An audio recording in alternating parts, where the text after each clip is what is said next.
Cartesian Theist released a video on June 30th, 2011 centered around vindicating himself, but he quickly condemns himself through blunders all over again. The first blunder Cartesian Theist makes in the video is massive. Cartesian Theist accuses Mr. Cropper of some sleight of hand over different epistemic demands. This means that Cartesian Theist is too stupid to realize that Mr. Cropper saying that Ayn Rand never tried to disprove God and being called upon to prove a negative are the same thing. With that appalling blunder and philosophical ignorance in tow, Cartesian Theist proceeds to waste our time babbling about some negative truth claim and some nonsense about a negative X. What in the world a negative X and a non-God is anyone's guess. They just seem to be some junk Cartesian Theist concocted to try to vindicate himself from the laughable error of accusing Ayn Rand and Leonard Peikoff of trying to disprove God a priori, when, according to Mr. Cropper, Ayn Rand never tried to disprove God at all, let alone a priori. In the next section of his video, Cartesian Theist proceeds to waste our time from 317 to 647, indulging in a retarded red herring of trying to hash out the proper definition of a priori and to substantiate the notion of it, which was utterly ridiculous since Mr. Cropper never denied that many philosophers accept the idea of a priori knowledge. Cartesian Theist wasted over 3 minutes of our time trying to bamboozle us into not seeing that he blundered badly when he accused Rand and Peikoff of trying to prove the non-existence of God a priori. This was a laughable blunder since, as I already pointed out in my video, Cartesian Theist fails to refute existence exists. Ayn Rand and Leonard Peikoff never tried to prove the existence or non-existence of anything a priori. So Cartesian Theist trying to distract from his blunder by hashing out the more standard or correct definition of a priori and trying to substantiate its validity as a philosophical idea does not absolve him of his blatant layman error of accusing Rand and Peikoff of doing something they didn't try to do. I'm going to use a picture here. I've chosen it deliberately because we all know how Ayn Rand liked young men. So here's my example. Being the scoundrel that he is, of course, Cartesian Theist couldn't help taking a crude and tacky crack at Ayn Rand at around 4:19 of his video. Of course, Ayn Rand liking or not liking young men has nothing to do with the philosophical issues at hand. But that need not stop Cartesian Theist from issuing a tawdry cheap shot at a woman who is no longer alive to defend herself. Cartesian Theist fails again when he tries to claim Mr. Cropper equivocated. This is because Cartesian Theist is apparently too ignorant to know what the fallacy of equivocation is. A person does not equivocate if they use a non-standard definition. A person equivocates if they use the same word or term in two different ways or senses in an argument. So Cartesian Theist couldn't even get that right, and he's supposed to be a degree philosopher if I remember correctly. Even though Cartesian Theist has clearly failed to absolve himself of the blunders of his video, Rand fails to disprove God, and failed to refute the propositional statement existence exists, he decided to try to whip up some concocted mess between me, Mr. Cropper, and Daniel, where we are supposed to be contradicting each other on existence exists and what it means in regards to whether God does or does not exist.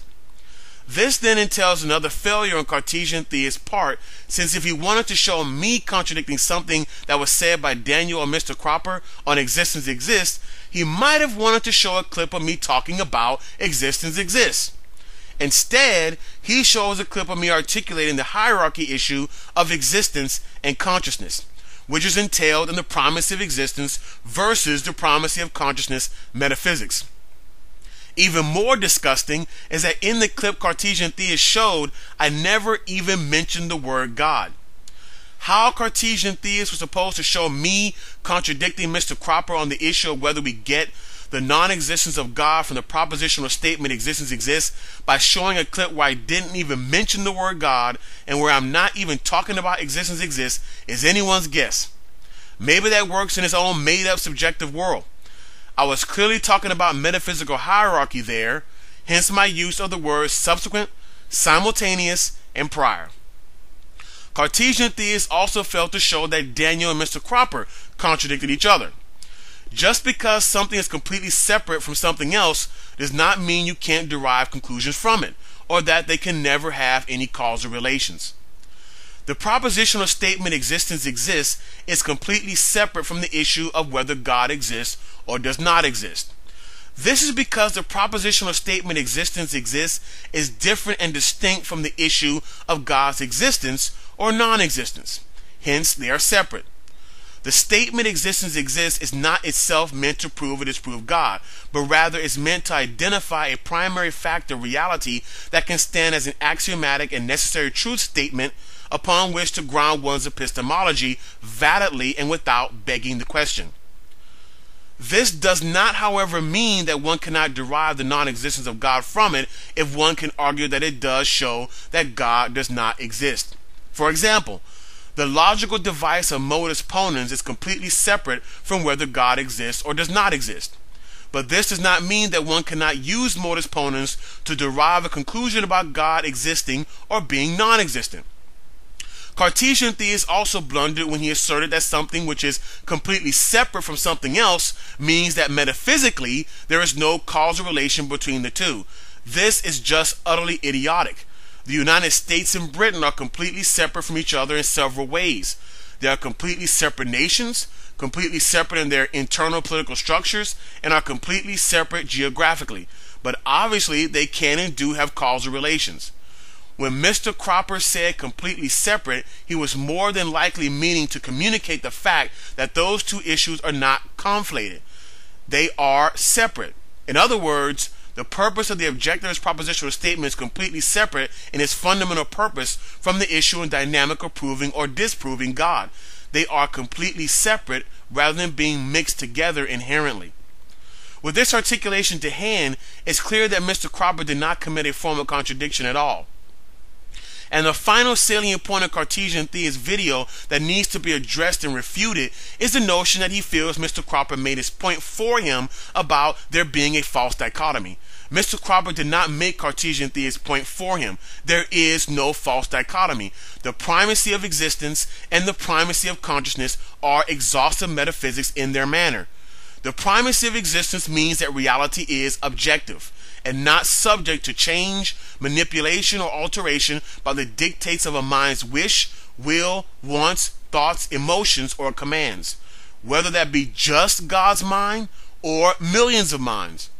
The primacy of consciousness means that reality is subjective, and therefore, whether it be just the mind of God or all minds, that reality can be changed, manipulated, or altered by acts of pure consciousness. The primacy of consciousness entails that the mind can shape reality based on pure mental wish, will, whim, thought, or emotional caprice. This is exhaustive. There are no other options on this issue. Reality is either objective or subjective.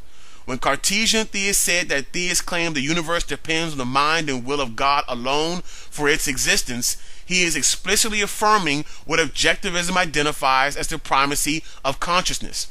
Hence, objectivists do not place a false dichotomy on the theist or theism. If Cartesian Theist can show a third option besides the primacy of existence and the primacy of consciousness, he is welcome to do so. But make no mistake about it, once again, Cartesian Theist has, especially in his constant attempts to try to attack and disprove objectivism, blundered and failed.